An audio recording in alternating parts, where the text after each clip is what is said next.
নমস্কার বন্ধুরা, আমি সুমি। আপনারা দেখছেন সুমি রান্নাঘর। আজকে আবারও একটা নতুন ভিডিও, নতুন রেসিপির সাথে চলে এলাম। ওল আলু দিয়ে কাতলা মাছের ঝোল। অনেকে অনেক রকমভাবে রান্না করে, আমি কিভাবে রান্না করি সেটাই আজকে দেখাবো। চলুন তাহলে রেসিপিটা শুরু করা যাক। আর আমার ভিডিওটা যদি ভালো লেগে থাকে চ্যানেলটাকে সাবস্ক্রাইব করে ভিডিওটায় লাইক দিয়ে দেবেন। চলুন তাহলে রেসিপিটা শুরু করা যাক। আমি কিছুটা কাতলা মাছ আগে থেকেই ধুয়ে নিয়েছি। মাছটাতে নুন হলুদটা মাখিয়ে নেব। দিয়ে দেবো নুন,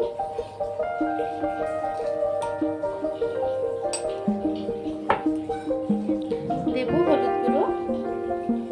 মাছটাকে একটু মাখিয়ে নেব, নুন হলুদটা মাছের গায়ে একটু সুন্দর করে মাখিয়ে নেব। মাছটাতে কিন্তু নুন হলুদটা সুন্দর করে মাখানো হয়ে গেছে। চলুন তাহলে রান্নাটা শুরু করা যাবে। প্রথমে আমি একটা কড়া বসিয়ে নেব। কড়ার মধ্যে জল দিয়ে দেব। ওলটাকে সামান্য একটু ভাপিয়ে নেব। তার জন্য জলে সামান্য একটু নুন দিয়ে দেব।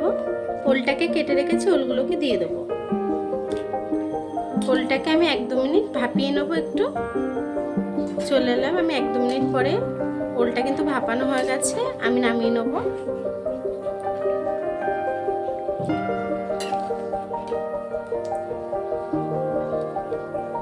আমি ওই কড়াইটায় আবার বসিয়ে নিয়েছি, দিয়ে দেবো তেল।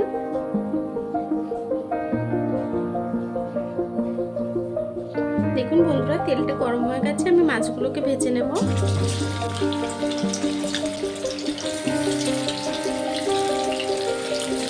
মাছটা একটু ভাজা হয়ে গেছে, মাছটাকে একটু উল্টে দেবো।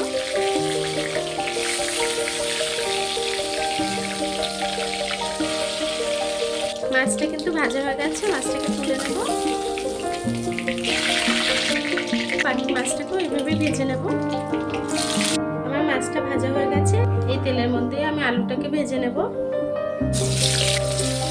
আলু আর কটা কাঁচা লঙ্কা দিয়ে দিলাম। সিদ্ধ করে রাখা ওলটাকেও ভেজে নেব।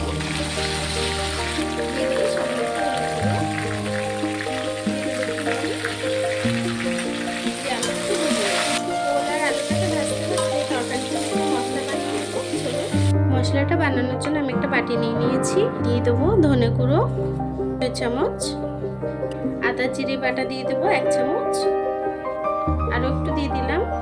সামান্য একটু দেবো রসুন বাটা, দিয়ে দেবো হলুদ গুঁড়ো, দিয়ে দেবো স্বাদ মতো নুন। আমরা ভাজায় যেহেতু নুন দিয়েছি, নুনটা নিজেরা টেস্ট বুঝে দেবেন।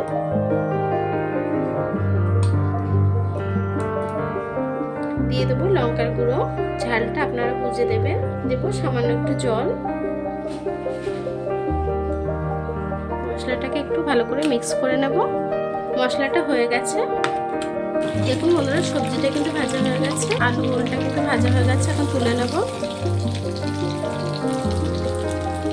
আমি আলু ওলটা তুলে নিয়েছি। আমি সামান্য আরও একটু তেল দিয়ে দেবো। দিয়ে দেবো সামান্য একটু গোটা জিরে ফোড়ন। যে মশলাটা করেছিলাম ওটা দিয়ে দেবো। মশলাটাকে একটু কষিয়ে নেব। দেখুন বন্ধুরা, মশলাটা কিন্তু আমি 1 মিনিট ধরে একটু কষিয়ে নিয়েছি, তেল ছেড়ে এসছে। ভেজে রাখা সবজিগুলো দিয়ে দেবো।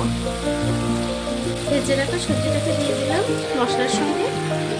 আলু আর ওলটাকে একটু ভালো করে কষিয়ে নেব। আলু ওলটাকে কষানো হয়ে গেছে মশলার সাথে। এখন জল দিয়ে দেবো। ঝোলটা আপনারা যতটা চান সেই অনুযায়ী জলটা দেবেন। তরকারিটাকে 10 মিনিট হতে দেব। 10 মিনিট পরে চলে এলাম। ঝোলটা কিন্তু ফুটে গেছে। ভেজে রাখা মাছগুলো দিয়ে দেবো, মাছ ভাজাগুলো দিয়ে দেবো।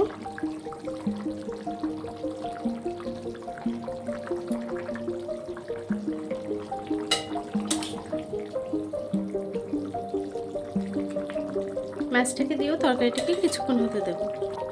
দেখুন বন্ধুরা, আমার তরকারিটা কিন্তু হয়ে গেছে। ওল আলু সুন্দরভাবে গলে গেছে।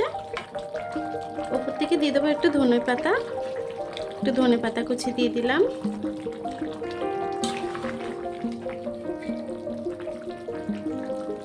দিয়ে দেবো সামান্য একটু গরম মশলার গুঁড়ো।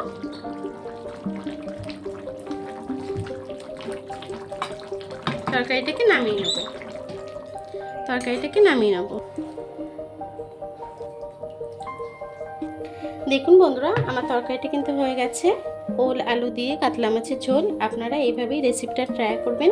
কেমন হয়েছে কমেন্ট বক্সে জানাবেন। যদি ভিডিওটা ভালো লেগে থাকে চ্যানেলটাকে সাবস্ক্রাইব করে ভিডিওটা লাইক দিয়ে দেবেন।